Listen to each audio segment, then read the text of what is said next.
Food festival జరుగుతుంది ఇలా. దానికి మేము వెజ్ మంచూరియా చేసినాం. మాకైతే ఫుల్ హ్యాపీగా ఉంది. మా స్కూల్లో అన్నీ చదువుగాక ఇంకా ఇవి కూడా అన్నీ పెడుతుర్రు. మంచిగా మాకు సంతోషంగా ఉంటుంది. బాగా ఫుల్ ఎంజాయ్ చేస్తున్నాం. Thank you. Bread omelette, chicken fry, సాబ్దన్ వడ, లడ్డు, వీటికి చాలా రెస్పాన్స్ వచ్చింది.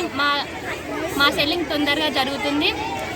Thank you. వెంకటేశ్వర ప్రభుత్వ పాఠశాలలో మొట్టమొదటిసారి నిర్వహించిన కార్యక్రమం ఫుడ్ ఫెస్టివల్. ఎందుకంటే పిల్లలందరికీ ఉత్సాహంగా చూపిస్తున్నారు. ఇది కొత్త చేయడం వలన మరికొద్ది పిల్లలకు కూడా అవగాహన కలుగుతుంది. ఇది చాలా మంచిగా నిర్వహించారు ఈ స్కూల్ బృందాన్ని.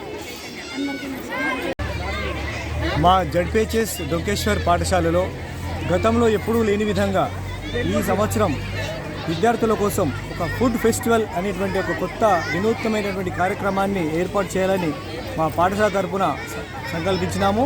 దీనికి మా పాఠశాల ఉపాధ్యాయులందరూ సహకరించి ఈ పిల్లలకు ఉత్సాహకరమైనటువంటి వాతావరణంలో ఒక మంచి సిస్టమేటిక్గా పిల్లలను తయారు చేసి వాళ్లకు ట్రైనింగ్ ఇచ్చి పిల్లలతో మంచి మంచి వంటకాలు ఏర్పాటు చేశారు. అండ్ పిల్లలు కూడా ఎంతో ఉత్సాహంగా ఈ ఫుడ్ ఫెస్ట్లో పాల్గొని రకరకాల వెరైటీలతో వాళ్ళ యొక్క ప్రావీణ్యాన్ని అంతటినీ ఉపయోగించి మంచి ఐటమ్స్ తయారు చేసుకుని వచ్చారు. ఈ కార్యక్రమం ఎంతో దిగ్విజయంగా సాగుతుంది. దీనికంతటికీ కారణమైనటువంటి స్టాఫ్, సిబ్బంది మరియు అందరు విద్యార్థులకు అందరికీ కూడా ధన్యవాదాలు తెలుపుతున్నాను. ఈ భవిష్యత్తులో మేము మరి ఇంత కష్టపడి మరిన్ని కార్యక్రమాలు చేస్తూ ఇంకా ముందుకెళ్తాము.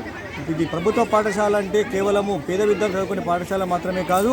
ఇది అన్ని రంగాల్లో ముందుండి విద్యార్థులందరూ కూడా సమిష్టిగా కష్టపడి, ఉపాధ్యాయులందరం కూడా సమిష్టిగా కష్టపడి విద్యార్థులను చదువుతో కాకుండా ఇతరత్ర కార్యక్రమాలు చేయాలనే ఒక మంచి ఉద్దేశంతో మనం ఈ కార్యక్రమాలు చేస్తున్నాము. భవిష్యత్తులో ఇలాంటి మరిన్ని కార్యక్రమాలు కూడా మేము చేపడతాం.